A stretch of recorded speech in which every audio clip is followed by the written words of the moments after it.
mbokk yi ñu ngi sant yàlla di julli si yonent yàlla Muhammad sallallahu alayhi wa sallam ñu ngi ñaan ngërmaane yàlla nekk si Mawlaaya Cheikh Ahmed Tidiane waaye ngërmaane yàlla nekk si xalifaam Mawlana Cheikh al Islam wa barakati anam El Hadji Ibrahima Niass ñu ngi sant yàlla si xéwal gi nga xam ne tey ndollal la beneen yoon ñeel ñu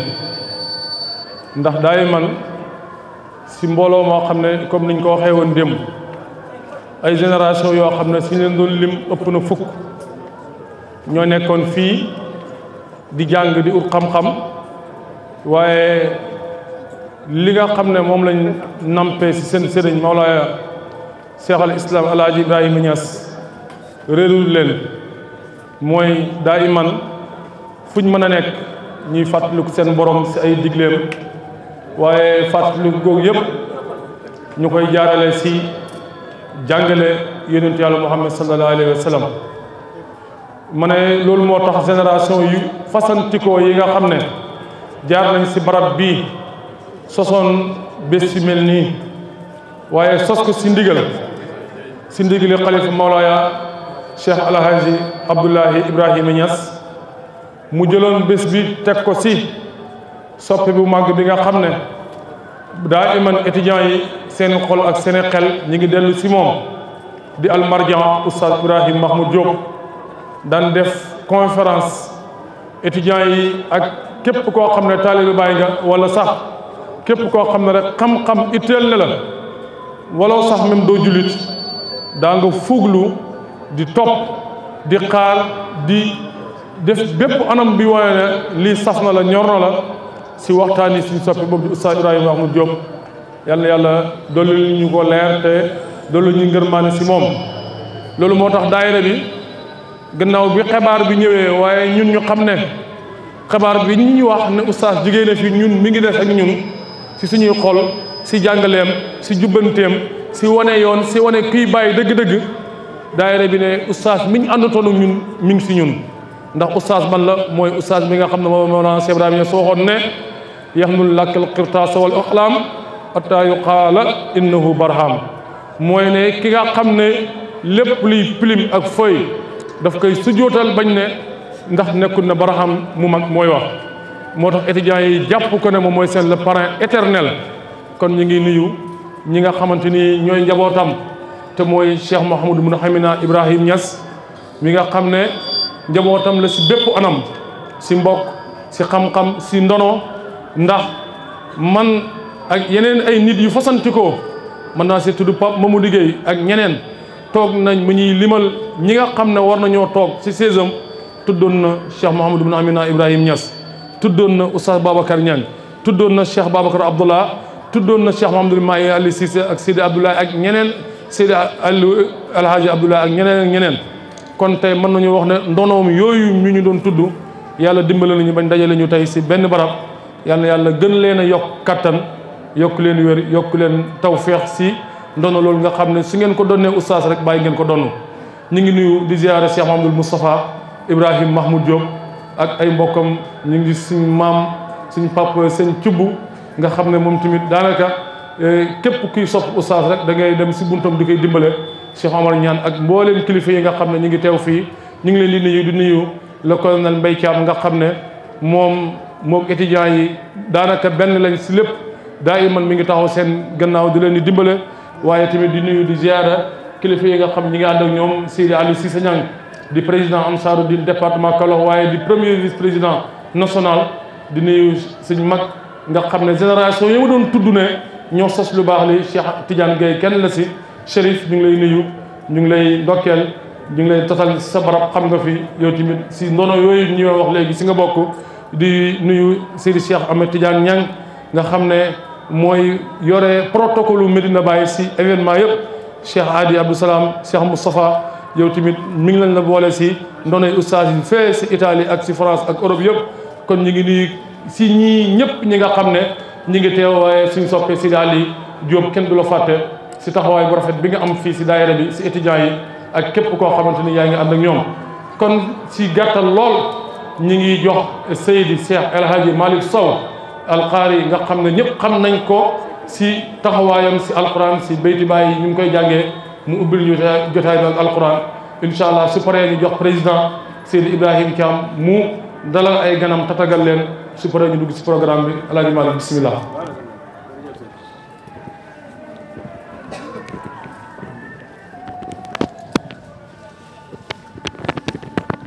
أعوذ بالله من الشيطان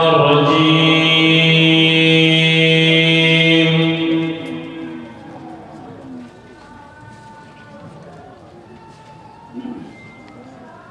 بسم الله الرحمن الرحيم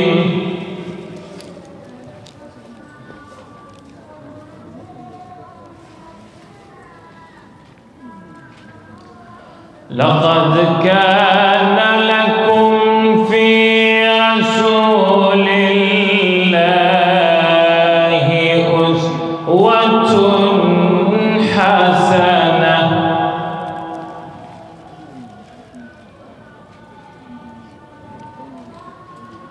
لمن كان يرجو الله واليوم الآخر وذكر الله كثيرا.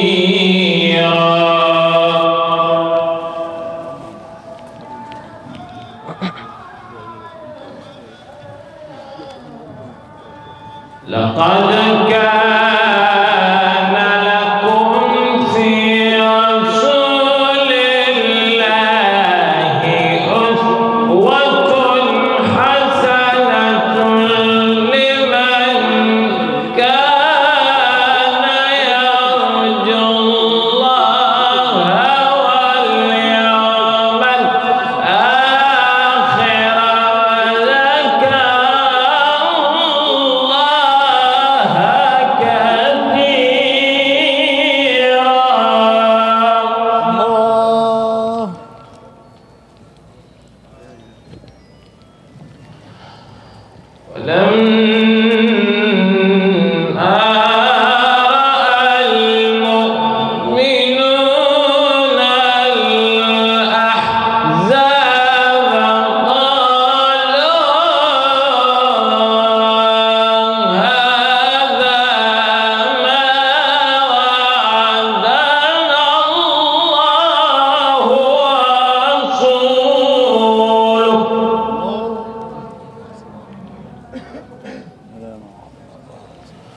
وصدق الله ورسوله وما زادهم إلا إيمانا وتسليما.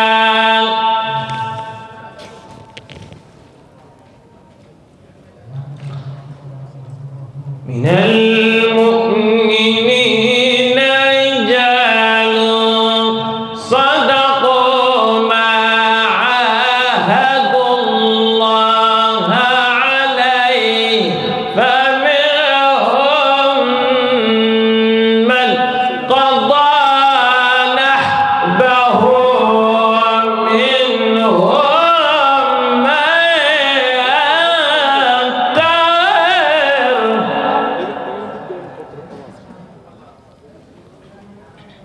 وما بدلوا تبديلا.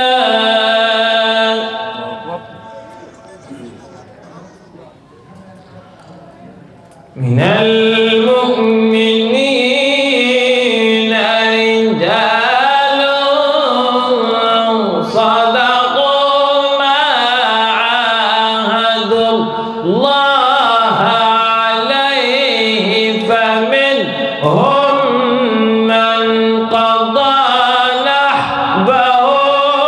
ومنهم من ينتظر وما بدلوا تبديلا الله أكبر بسم الله الرحمن الرحيم إذا جاء نصر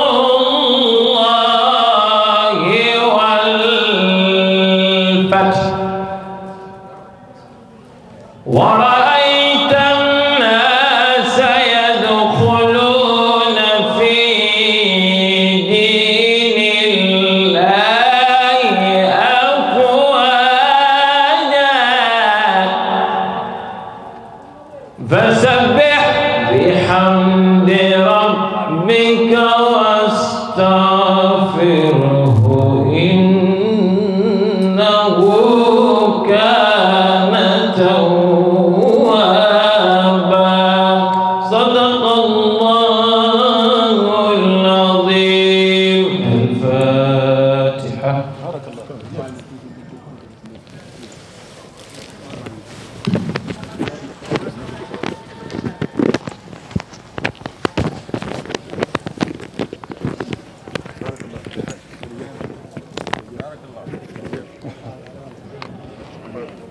alhamdulilah bëggoon naa wax ne jàng mi jaar na yoon waaye ma ngi doon hésité waaye ñi nga xam ne amuñ sikk na ñoom li doon El Hadj Malick jàng mën nañ leen si tuddee ay expert si njiital Cheikh Mouhamed naa nee na barakallah kon El Hadj Malick yal na yàlla fay la tawfeex te yokk la ko yaa ngi nekk si sirru Mawlana Cheikh Ibrahima Niass radiyallahu anhu ndax moo ñu waxoon ne sirroom mooy kalaamul rabbil mubiin nga xam ne mooy waxi yàlla ji béel ji mooy karaamaam tamit ndax fal taj alal lisil kitaabakal karimi karamati ila liqaayaka al azim kon soo boolente sirru karaama rafetalee ko ni yàlla na yàlla rafetal jëmee si yow jëmee si mbooloo mi yëpp ñi ngi fàttali ne parrain bi nga xam ne moom lañ tuddee gàmmu gii daayira étudiants yi ba mu sosoo ba léegi seen événement dañuy jël kenn si njabootu Mawlana Cheikh Ibrahima Niass radiyallahu anhu tuddee ko gàmmu gi ngir yaakaar tëbbu ak barke ak ndollal ak lépp loo xam ne yiw la lu doomu aadama soxla ñeneen ñi luñ parrainé lañ fay ut teew ak njabootu Mawlana Cheikh Ibrahima Niass moo ëpp loolu moo tax daayira bi depuis mu commencé ba léegi loolu lay jël teg ko si kanam ren nag ñu tànn ku tànnu di Cheikh Mouhamadou ibn Hamina Ibrahim Niass nga xam ne génération bii yëpp depuis lycée ba léegi rek ànd naa ak yow jubbanti la wax la teg la si yoon moom lañ tànn def ko muy parrain d'honneur événement ren bii nii.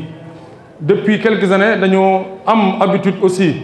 di tànn kenn si suñuy mag yi nga xam ne jaaroon nañu si barab bi jàng waaye bañ jàngee ba pare nekk nañ ay modèle dañ leen di jëli indi leen tuddee ko invité d'honneur pour ñi nga xam ne ñu ngi si espace bi di jàng ñu góorgóorlu yëg ne nekkul na daayira rek moo fi indi nit ñi waaye jàng bay bëgg a dee am xam-xam buñ mën a joxoñ ne kii mu ngi nii roy leen ko ren nag si bunt boobu tànn nañ la colonel Moussa Barrière Diallo nga xam ne waxoon naa ne doy na rek si présenté ko bokk na si fondateur Baye assistance médicale kuréel googu nga xam ne ku nekk suñu njëriñ na la faj la direct wala ñu conseiller la wala ñu orienté la pour nga am foo fajoo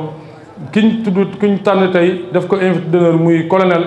Moussa Barrière Diallo ñi ko sos si la bokk si kuréel googu kon étudiants yëpp war nañoo xam ne kon te depuis mu génn ba léegi suñu la colonel rek war ngeen a xam ne jàng na te góorgóorlu na si liggéeyam ba atteindre darajaay colonel si armée bi ndax médecin militaire la kon moom lañu def muy invité d'honneur bi waaye tamit ancien daayira bi yëpp ñi ngi nii si kaw ñoom ñëpp ñi nga xam jaaroon nañu si daayira bi teew waaye yeneen daayira université yi nekk Sénégal yëpp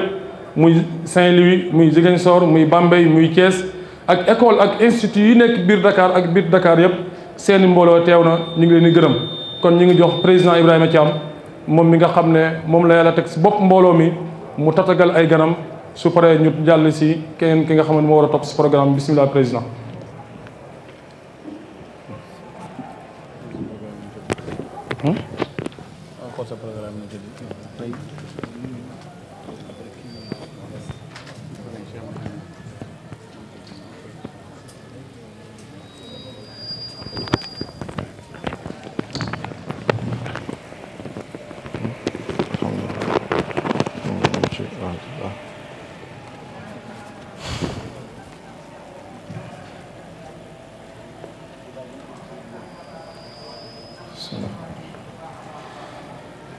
Louange à Allah,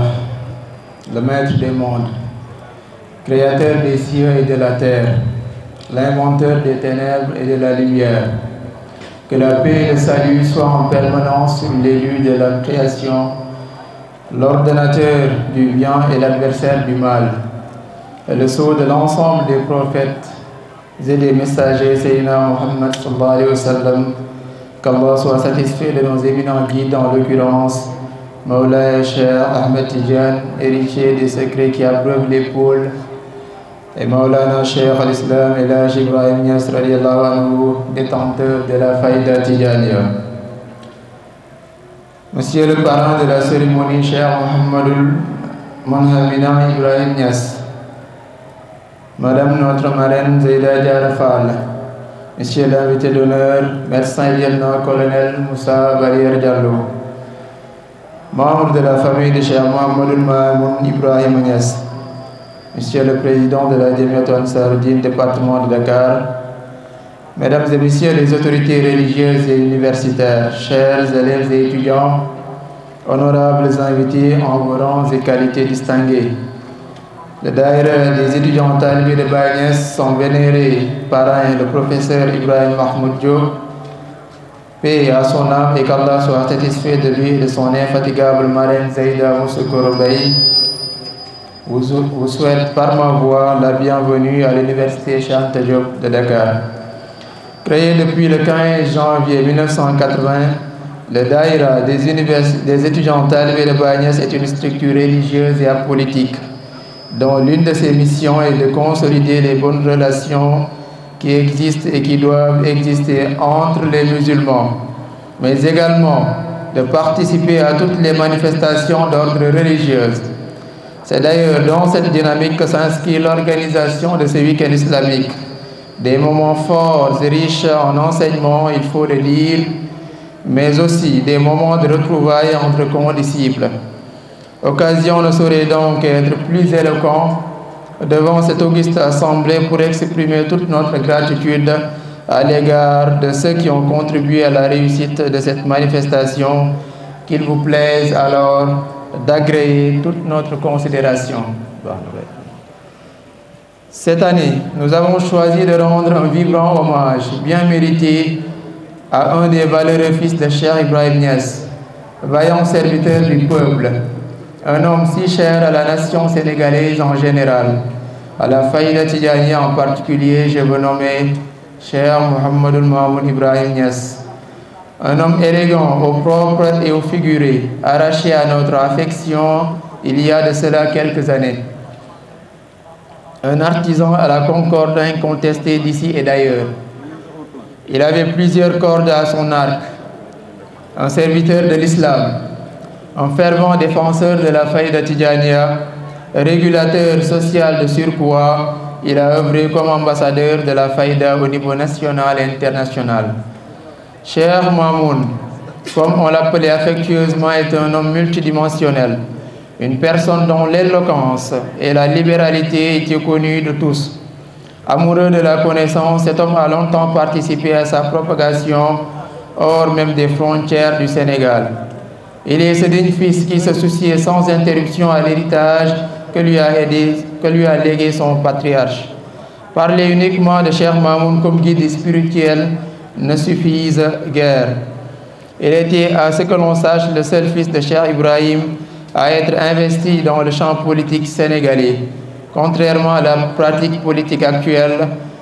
lui, il se distinguait par sa serviabilité. Nul doute que Cheikh Mamoun vit avec Baye dans les plus hautes sphères du paradis. Au menu du programme de cette nuit, nous aurons une conférence qui sera assurée par notre bien-aimé Oustaz Babacar Niang, dont le thème s'intitule La Faïda, entre les défis du passé et les perspectives d'avenir. Quelles solutions pour maintenir le flux dans l'authenticité à travers les enseignements de Cheikh Ibrahim Niass. Au passage, nous lui témoignons toute notre gratitude pour la disponibilité qu'il nous a accordée. Chers condisciples, nous faisons connaître que le parrain et la marraine de cette cérémonie sont respectivement Cheikh Mounhamina Cheikh Ibrahim Niass et Zeyda Diarra Fall. Le choix porté sur leur personne n'est pas le fruit du hasard. Concernant Cheikh Mounhamina, le fait qu'il soit un fils de Cheikh Ibrahim Niass aurait suffi largement pour justifier ce choix. Sur cette base, dans la mesure où il est d'une tradition pour le Daïra d'honorer ces cérémonies par la présence des fils ou filles de Maulana Cheikh Ibrahim Niass, nous avons toute bonne foi porté notre choix sur sa personne. Conscient que miracle ne serait plus grand que travailler pour Baye Niass et mettant en application le conseil proverbial de ce dernier, nous demandons que le repos soit rayé de nos dictionnaires. Cheikh Mounhamina prime tous les jours pour que la Jamiyatou Ansaruddin ne soit vouée à la décrépitude. Chers parents, nous témoignons que vous êtes en train d'abattre un travail colossal dans la faille de Tidjaniya. Merci à vous d'avoir, de votre présence, honoré le DTB.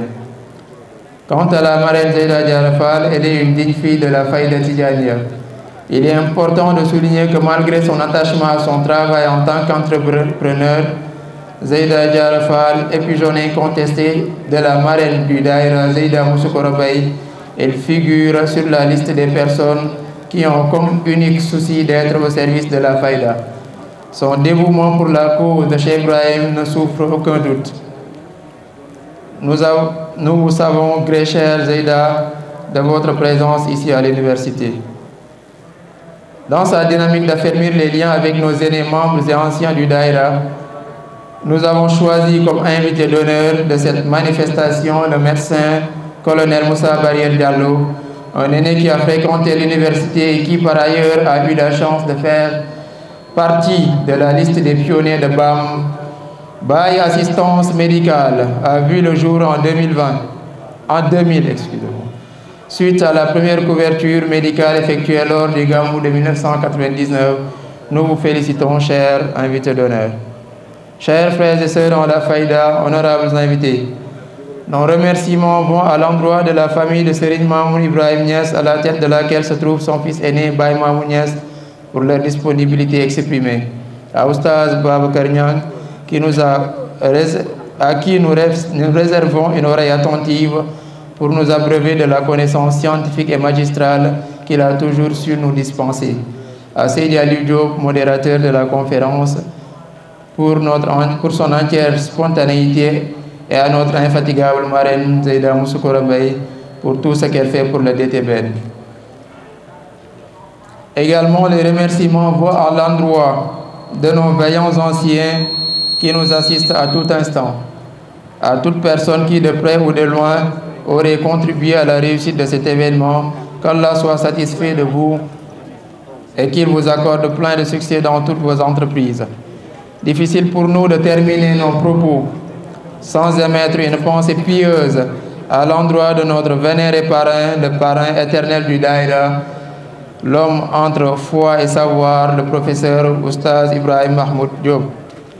Tous nos remerciements aux différentes structures religieuses des universités du Sénégal, notamment les DTBN, UGB, Thiès, Bambey et Ziguinchor, sans oublier celles des lycées et collèges. Merci d'avoir répondu présent à notre week-end islamique. Un grand merci à toutes les structures réunies dans le cadre du collectif des Daïra, des étudiants de l'UCAD, ainsi qu'à toutes les structures syndicales, universitaires et politiques. Je juge également injuste de clore mon allocution sans adresser mes remerciements cordiaux au daïra de Cheikh Mamoudou Sadio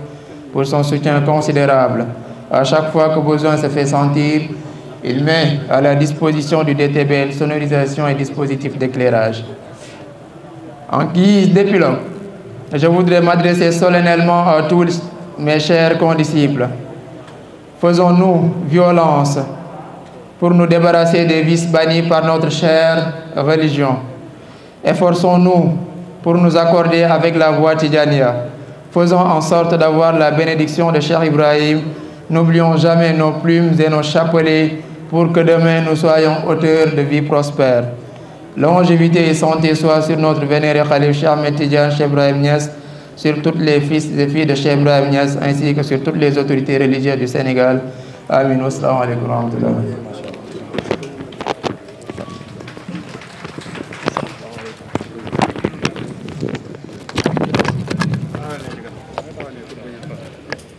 jërëjëf président discours bi mat na jarul fi firi kanaa di datalgal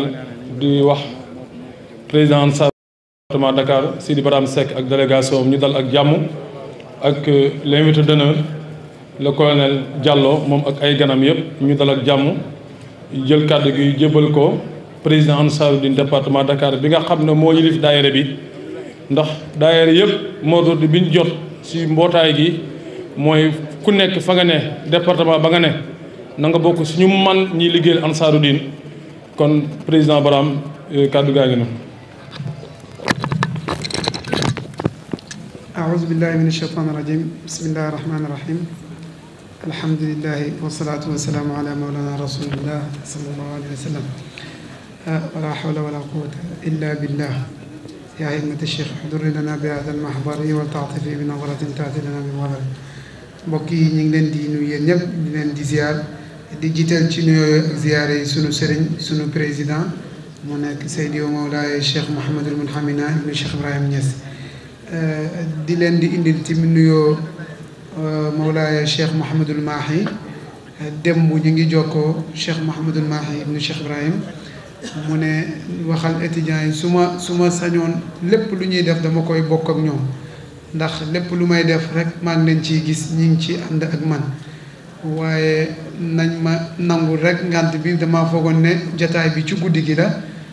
mais gannaaw ci ngoon gi la xam naa ne pour ma egsi fa dina jafe lool waaye ne leen kontaan naa lool te maa ngi leen di ñaanal yàlla may leen ndam ci li ñuy yëngatu kon nuyoo yooyu moom la sama sëriñ Cheikh Mouhamadul Mahi nu Cheikh Ibrahim Niass waxoon ma indi ko ci yéen ma jotal leen ko mu ne yëg ne yi ngeen di jëflante ak moom yëpp mu ngi leen di ñaanal yàlla bu baax sëriñ bi Cheikh Mouhamadul Mounhamina maa ngi lay wax ne la daayira bii di daayira étudiants yi bokk ci jamiyatu Ansaroudine bokk na ci daayira yi nga xam ne li nga bëgg ci jamiyatu Ansaroudine ci loolu lañ nekk ak ñun ay étudiants lañ waaye taxut ñu toog ne ay étudiants lañ lépp loo xam ne ñi ngi koy def rek ci jamiyatu Ansaroudine kenn du leen ci jiitu ba lépp loo xam ne luñ dégg la rek sax danañ oote na président dañoo dégg nangam ak nangam naka mooy ci suñ taxawaay te heure boo leen waxee seen taxawaay rek danañ ko rafetal ba mat sëkk te lépp lu ñuy def tamit bëgg nañ ñi leen ciy gis comme niñ ciy gis ñee ñeneen ñi maa ngi bëgg nga ñaanal leen yàlla boole leen ci ndaw yi nga xam ne ëllëg ñoom ñooy ilif réew mi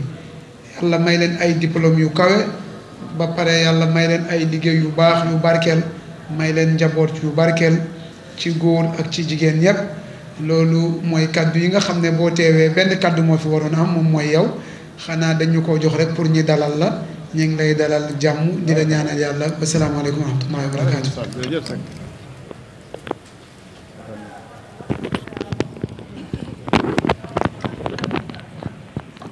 jërëjëf Sidi Barham kaddu yi rafet na léegi dañuy jox kaddu gi l'invité d'honneur le colonel Diallo mu ñëw joxe ay kàddoom su paree incha allah ñu dugg si Cheikh Mouhamadou Mounhamina Ibrahima Niass mi nga xam ne moom mooy parrain d'honneur bi famille sëñ Mahmoud Baye Mahmoud Niass ñëw na fi démb si guddi foogoon ne tay la nee na mi ngi ñëwaat incha allah su yegsee rek incha allah ñu jàllale seen i kàddu kon colonel bismillah.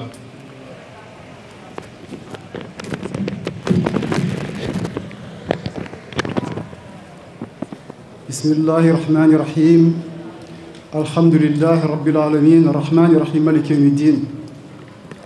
إياك نعبد وإياك نستعين اهدنا الصراط المستقيم صراط الذين أنعمت عليهم غير المغضوب عليهم ولا الضالين آمين اللهم صل على سيدنا محمد الفاتح لما أغلق والخاتم لما سبق ناصر الحق بالحق والهادي إلى صراطك المستقيم وعلى آله حق قدره مقدار العظيم ñu ngi sant yàlla di julli si yonentam bu tedd bi sallallahu alayhi wa sallam di gërëm suñu sëriñ Maolana Cheikh Ahmed Tidiane Chérif radiyallahu anhu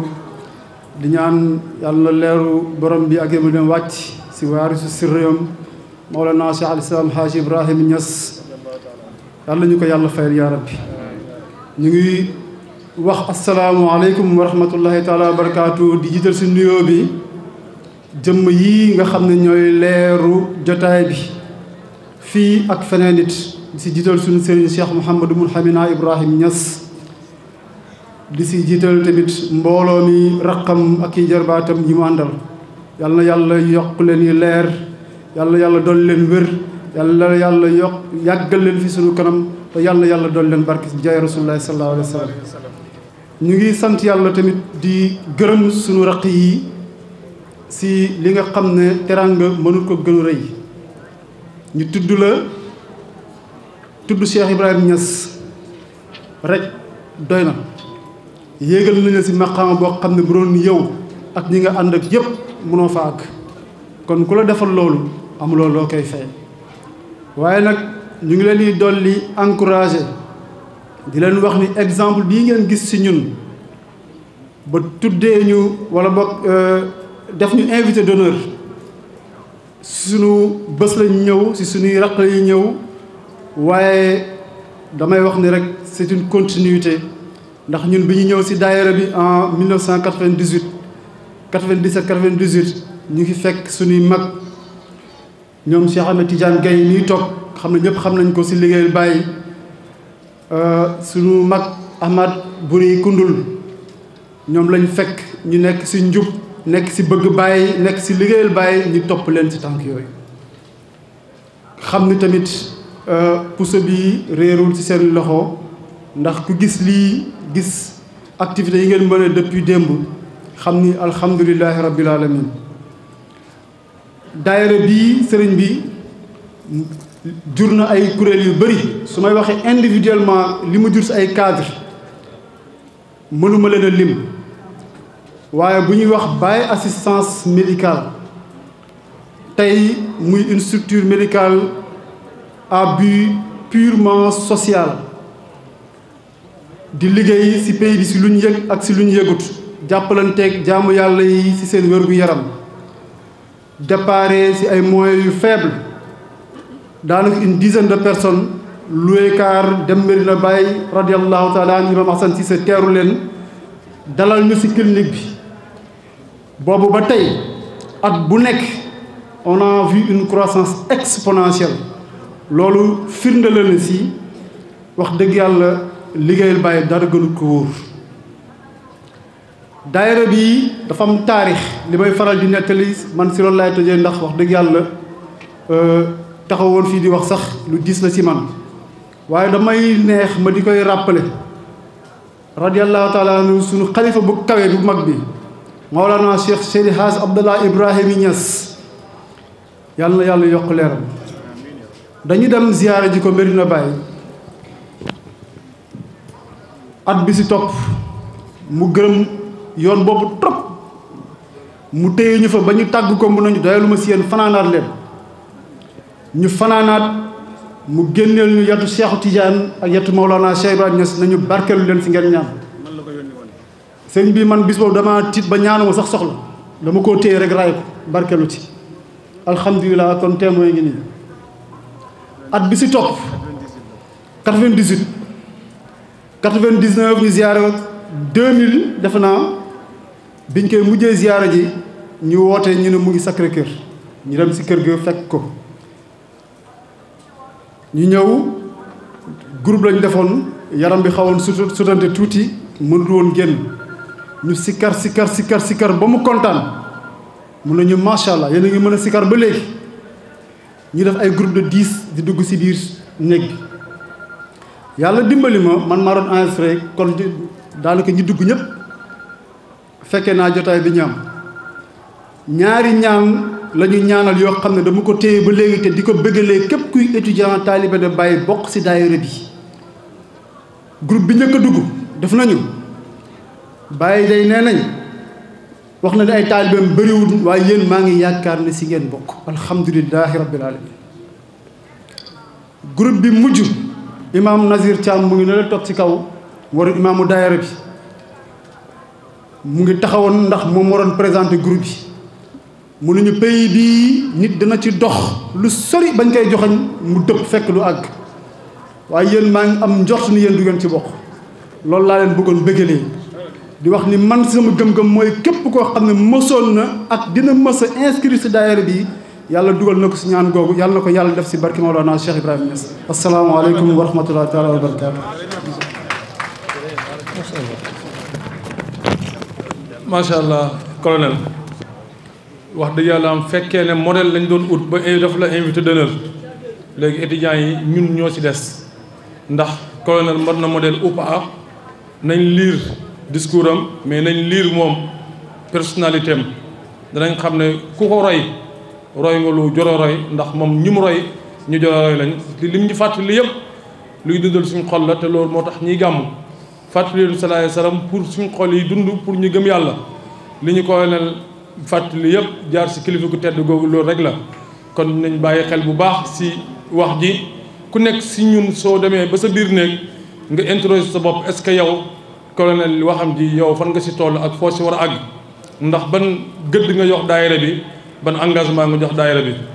dama am lu ma tëboon marraine bi Seyda Diarra Fall nga xam ne doom la si Seyda Aji Musikoro Mbaye bi nga xam ne génération bu fi mas a nekk gungee na la gungin woo xam ne ñëpp a ngi koy gërëm ba léegi moo leen booleeg moom ñu def ko marraine am na kàddu yu gàtt rek yu mu bëgg a yëkkati ndax sëriñ suñu xasee ba jël kàddu moom kenn dootu yëkkati ñu jox ko mu ne Seydou Abdoulahi Faye la àndat moo koy jox moo ko yëkkati ay kàddu nga jege si su paree ñu dugg directement si conférence bi ndax moo dajale nit ñi kàddu yi incha allah dañ koy yemale foofu incha allah.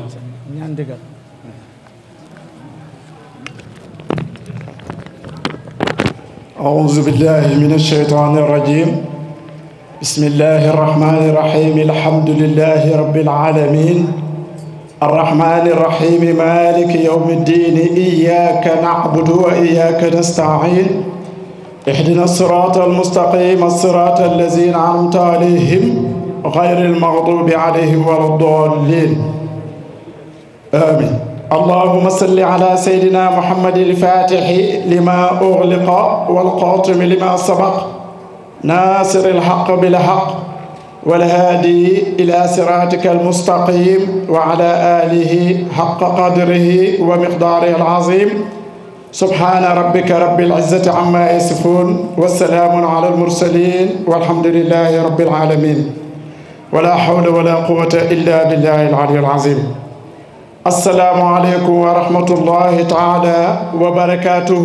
مبكو تدي di leen nuyu di leen ziyaara di jéggalu nag ngir lu mënta ñàkk rek moo tax ñu def ko ndax Abdoulaye Faye doomi Mouhamadou Kabir Faye taxaw si kanami jabooti Mawlana Cheikh Ibrahim di wax dina métti dina diis waaye nag ñaan neen leen digal bañ may ñu ko wadaaya ilallah bi izni kon alhamdulillah di sant yàlla gannaaw buñ nuyoo suñu xalifa Cheikh Ahmad Tijani ak jëmmi Cheikh Ibrahim ci Dakar muy Cheikh Mouhamadul Amin Ibrahim yëpp ñëpp ñu teg ko si jëmmi suñ sëriñ suñ baay suñ soppe Cheikh Mounhamina Ibrahim xam ne jaar ne ci loxoom ci mahad alhaaji Abdullah mu ñuy digal di ñu jàjj ba tey leen gën a xam lu mu bëggoon ci ñun di ci teg Cheikh Barham Seck président Ansaruddin moom it di ku baax ku oyof lu tax ñu ekkati kàddu nag Seyda Diarra moo ko waral am na lu ñu takkale muy jëmmi Cheikh Ibrahim rek ak yàlla rek lañ ne ci alquran wa'tasimu bi hablillahi jami'an wala tafarraqu te ñun ku ñuy bëgg dina la bëgg nga jëmi Cheikh Ibrahim dafa ñëw Medina bu mu ñëwee Medina di ut barab pour luye fa mën a jàppalante ak jaamu yàlla yi ñu andi ko si kër seen taalibe Adja Ndey Caam Kébaloo noonu leen ko xamee mu ne dafa bëgg néeg maire bi ne ko déedéet mukk man taalibe laa doomi taalibe laa kon duma la luye ngay gani Cheikh Ibrahim loolu munta nekk jox ko fa néegam mu pare ne ko damay indi sumay bagage pour su ma ñëwee di togg di joxe mu ne ko déedéet samay bagage am fi yow ñëwal nga def lu la soob rek ba sa waxtu dellu jot nga def mu ñëw fa gàmmu diir boobu yëpp fu mu jotee su jógee rek dafay utali si jumaa ji yóbbu ay lekk yóbbu ay naan wala ñu ne anamu ziyaara ji na ma Alaaji Abdoulaye ñu ne anamu ziyaara ji na kër Cheikh Mahi Cissé du la tudd mukk benn barab ci Medina ne la dugg na fa sa xol naqari ngir la ko fa yóbbu mooy barkeelu si jëmmi Cheikh Ibrahim te mu ngi ko fay xool ci jëmm ju nekk mu nekk koo xam ne nag dafa teg bëtam Adja Musukoro Mbay ngir royuwaay te képp koo xam ne yaa ngi roy nit kooku nekk koo xam ne ku daan déglu Oustaz Barham Diop la ku ko daan topp la si jigéen